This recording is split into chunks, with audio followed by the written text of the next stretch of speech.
अध्यक्ष महोदय जी, मैं आपकी बहुत धन्यवादी हूं कि आपने मुझे चुनावी सुधारों पर बोलने का मौका दिया है, खासकर इसलिए क्योंकि मैं एक नई सांसद हूं, मुझे दूसरों का नहीं पता उनका कैसा अनुभव रहा, लेकिन पिछला ये 1 साल मेरे लिए खासकर विपक्ष से रिलेटेड जो है बहुत ही ज़्यादा चिंताजनक रहा है। एक तरह से ट्रॉमेटिक मैं इसे कह सकती हूँ।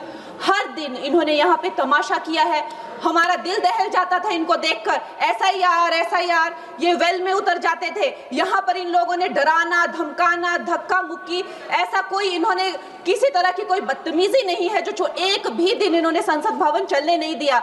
हम जनता के प्रतिनिधि हैं, हम यहाँ पर उनकी आवाज लेकर आते हैं, हम कुछ सीखने आते हैं, हम नए सांसद हैं।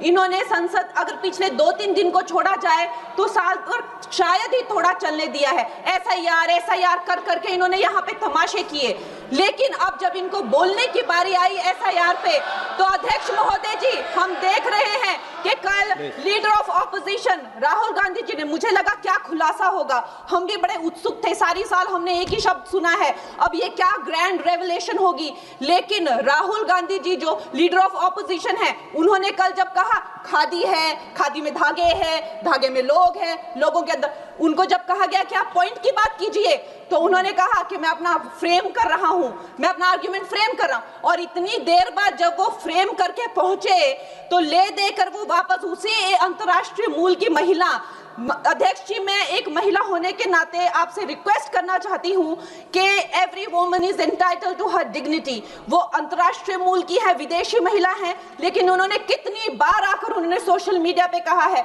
कि मैं कभी भारत नहीं गई हूं, मेरा हरियाणा चुनाव से कुछ लेना देना नहीं है। लेकिन फिर भी ये लोगों ने बिना किसी ठोस सबूत के उनका यहाँ पे फोटो बना के उन्होंने उनको उछाला, यहाँ पे उनकी तस्वीर उछाली यहाँ पर और यहाँ पर प्लेक कार्ड यूज करना भी अलाउ नहीं है। इन्होंने फिर भी नियमों का उल्लंघन किया। मैं चाहती हूँ सबसे पहले तो मैं सदन की तरफ से उन महिला से बहुत ही माफी मांगती हूँ कि इस सदन में बिना कि उनकी आजकल जो पर्सनैलिटी राइट्स का भी एक बहुत बड़ा क्राइम होता है, उसके उपरांत उनका फोटो यहाँ यूज किया गया, मुझे बहुत खेद है। भारतीय संसद भवन की तरफ से हम उनसे माफी मांगते हैं। और ये देखिए महिलाओं का हमेशा ये अपमान करते हैं, लेकिन हमारे प्रधानमंत्री चाहे बेटी बचाओ बेटी पढ़ाओ हो, महिलाओं को शौचालय देने से लेकर, महिलाओं को गैस देने से लेकर, महिलाओं को जो है वो छात्रवृत्ति न जाने कितनी ऐसी योजनाएं हैं। कांग्रेस वालों शायद तुम लोग ये समझ नहीं पा रहे हो, ईवीएम्स हैक नहीं करते हैं प्रधानमंत्री लोगों के दिलों को हैक करते हैं।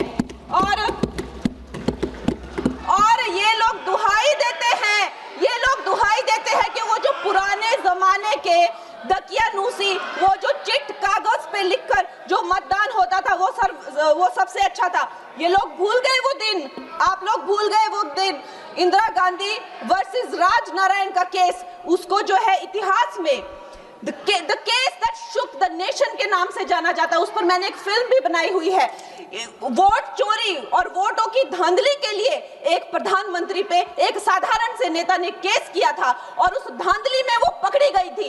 हर उनका जो आरोप है उसमें सच सिद्ध किया गया था और रातों रात उनको कुर्सी छोड़ने के लिए कहा गया था और रातों रात जो है उनको ये आदेश दिया गया था कि आगे इतने सालों तक आप कभी जो है वो चुनाव लड़ नहीं सकते। ये धांधलियां इन्होंने करी हुई हैं और ये जो है उस टाइम के बैलेट बॉक्सों को उठाकर ले जाते थे ये लोग, और आज कहते हैं कि इनको ईवीएम्स जो है वो हैक हो जाते हैं। अध्यक्ष महोदय जी मैं इनको याद दिलाना चाहती हूँ, प्रियंका गांधी जी कहती हैं कि छोड़ो पुरानी बातें, हम पुरानी बातें नहीं करेंगे, हम पुराने लोगों के बारे में नहीं बोलेंगे।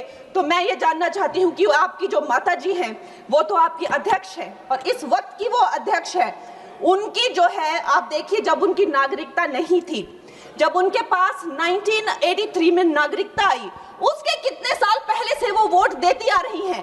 तो ये जो इनका जो परिवार है, एंटाइटलमेंट से जो ग्रस्त ये इनका परिवार है, ये प्रियंका गांधी जी को भी याद रखना चाहिए। चाहे आपका भूतकाल हो, चाहे आपका वर्तमान हो, आप सब लोग, चाहे ईवीएम हो या चाहे कागज पे लिखा हो, जब आप लोगों के चरित्र में जो है किसी तरह की मर्यादा नहीं है, आप लोगों ने कभी भी इस देश का, यहाँ की कानून व्यवस्था का, संविधान का कभी आप लोगों ने सम्मान नहीं किया हुआ है। और अध्यक्ष महोदय जी बिहार में जैसे ही एसआईआर आया, एसआईआर लागू हुआ, हमारी सरकार ने जो है कम से कम 60 लाख से ज्यादा अवैध। अब ये वोट, ये जो सारे अमाननीय वोट कार्ड है, ये सिर्फ घुसपैठियों के नहीं है। कुछ ऐसे लोग हैं जो माइग्रेट हो गए हैं, कुछ ऐसे भी लोग हैं जो इस दुनिया में है ही नहीं। 60 लाख से ज्यादा। और अगर वो लोग जेन्युइन थे तो उन्होंने, किसी ने तो रिक्वेस्ट करनी चाहिए थी कि भाई मेरा वोटर आईडी कैंसिल हुआ है। उसके उपरांत जो है 21 नए वोटर आईडी जो है उन्होंने दिए हैं।